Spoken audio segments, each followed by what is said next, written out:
Never thought that I would leave my face.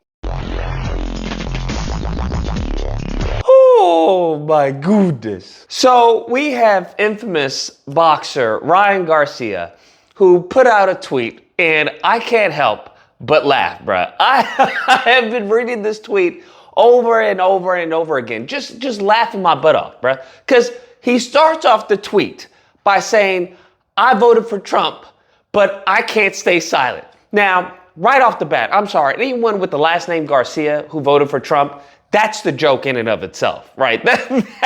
That's the joke in and of itself. Your last name is Garcia, you voted for Trump. Yeah, you get what you paid for, all right? You get what you're voting for now. That's what's happening.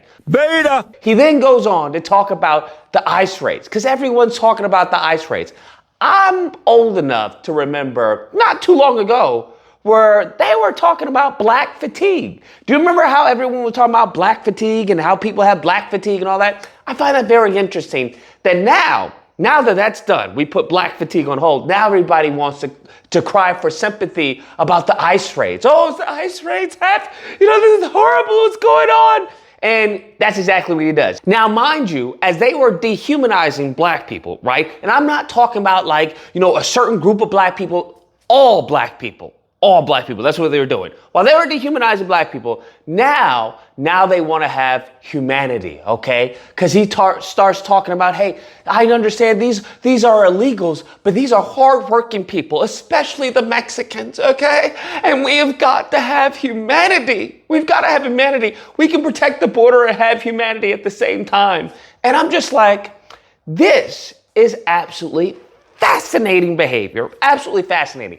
Because once again, I'm also old enough, I know I'm a dinosaur, but I'm also old enough to remember when Ryan Garcia was talking about George Floyd. Do y'all remember that? When he was talking about how he hates N-words and how he hates Muslims and we should bring George Floyd back so we can just, yeet him again. I remember that, bruh. I very much remember that. And then he wanted to blame it on the alcohol. This is a phenomenon that I brought up before, where for some reason, I don't know, it's an illness, it's a virus, I don't know, a disease that happens to befall non-melanated people, that upon alcohol going into their system and they become intoxicated, that all of a sudden racism starts to spew, that N-word this, and I hate black people, and blah, blah, blah, blah. Now, Mrs. Wong, let me ask you a question. What's good, Nyaka?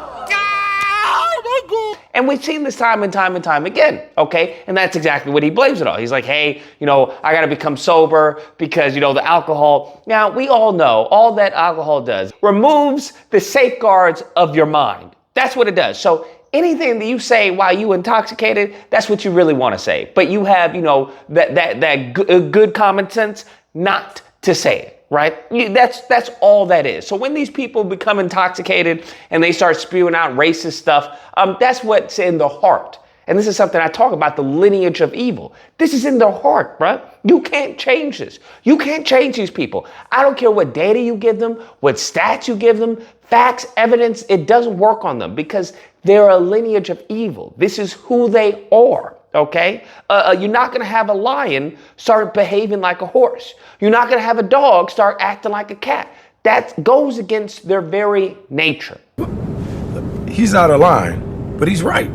And that's what you have to understand. So as he's crying about all this illegal inhumanity, I just find it hilarious, bro. I just think this is comedy. So I don't know about you, but I find this hilarious because every single time, it's like clockwork. They come looking at us, bro. They come looking at black people. I'm just like, wait, y'all just had black fatigue not too long ago. Now all of a sudden, y'all want help? Now all of a sudden, it's our problem. Now all of a sudden, it's our issue. So let me just break this down so we don't have any confusion. This whole concept of Black Lives Matter protests and what's going on with ICE are anywhere near comparable is cuckoo for Cocoa Puffs, all right? That's ahistorical and just a bastardization of history.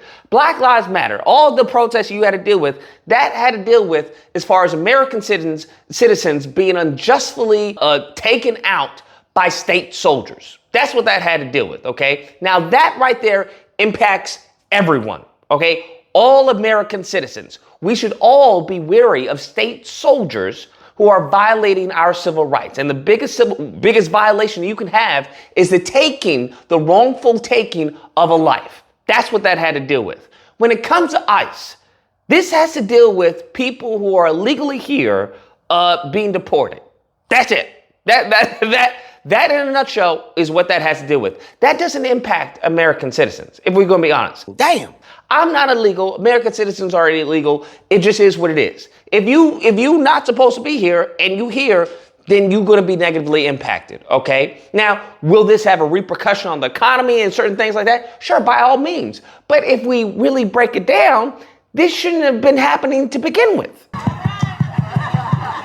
Wake up, nigga. Okay? All these sanctuary cities, everything that's going on, this shouldn't have been normalized. That's the problem, is that it's been normalized. So now that reality is coming back, people are like, well, why is this happening? Why is this should have never have been the case to begin with. That's what people are misunderstanding. That yes, you may have these families, you may have these kids and everyone who's being deported, but I don't know what to tell you. I just find it interesting where everyone has a heart, except when it comes to Black Americans. We can't even get as far as the actual descendants of the Tulsa race massacre to actually get reparations, but yet we're supposed to have a heart and have humanity, okay, for people who are, who are here illegally and then, messing up the wages for everyone else, okay, which is what some are alleging, okay, what some are alleging.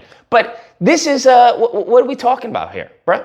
What are we talking about? I don't understand. I don't know about y'all, but I'm kind of a little tired of this bipolar, schizophrenic relationship that we have with other groups. That's all I'm saying. Is that, hey, we show charity, we show, unity on their aspects, on their issues, and then we're left in the cold when it comes to us. It just completely left in the cold. The George Floyd Policing Act, right? We see what's going on when it comes to, they want to talk about, LAPD, Los Angeles Police Department, and the violations that are happening. Bro, if y'all had our backs when it came to the George Floyd Policing Act, this wouldn't have been an issue. Damn. Because qualified immunity would have been donezo, all right? That them getting away, them using the law to skirt any type of justice for their behavior, that would have been donezo. But what happened? There was no cries for the Democrat Party. A matter of fact, you had, people like James Clyburn trying to say, well, we're going to get rid of qualified immunity just to get the bill passed. There was no backing from everyone else. Everyone else was just like, all right, it doesn't pass. Now, what's happening? You're starting to see, police wild out in the streets. And it's like, okay, you have no retaliation. You have no recourse for their behavior legally. It just is what it is. So I just find it interesting that the more y'all try and ostracize Black Americans, the more the country hurts. The more that this ripple effect comes right back at you. So I don't know. I think it's hilarious. I think Ryan Garcia coming out and putting this out. I think a lot of the people who are saying, oh, this is humanity and all this, but bro, what? But y'all were the ones talking about, well, Kamala Harris ain't even Black. Okay, y'all the ones talking about, oh, well, she washes her greens in the bathtub. I don't know what to tell y'all, bro. I really don't know what to tell y'all. This is what y'all voted for. This is what y'all get. There was a better option. You just didn't like the better option. Anyways, guys, that's the video. Let me know what you guys think. Whether or not you believe Lucas, we've got to have humanity, okay? We can deport the illegals, but we got to show some humanity. Or if you don't believe, I think we should show the same amount of humanity that has been shown to us. That's what I think, okay? That's just me, okay? I think everyone, just like Ryan Garcia, who voted for Trump, deserves to get what comes with Trump. Because I don't know why y'all weren't acting like they didn't have mass deportation signs at his rallies. What are we talking about? This is what you voted for. Now you reaping what you sow. Congratulations, you made the bed. Now lie in it. Don't come to us. It's got nothing to do with us. Nothing. Anyways, that's the video. If you happen to disagree, you know where to find me Thursday through Saturday. Disagreement day, there'll be a number on screen. You call in and we duke it out. Otherwise, I hope you guys enjoyed the video. If you did, please feel free to like, share, comment. Let me know what you guys think about this and subscribe and that fun stuff. Till next time, guys, be amazing. Now, Mrs. Wong, let me ask you a question. What's good, Nyaka? my God.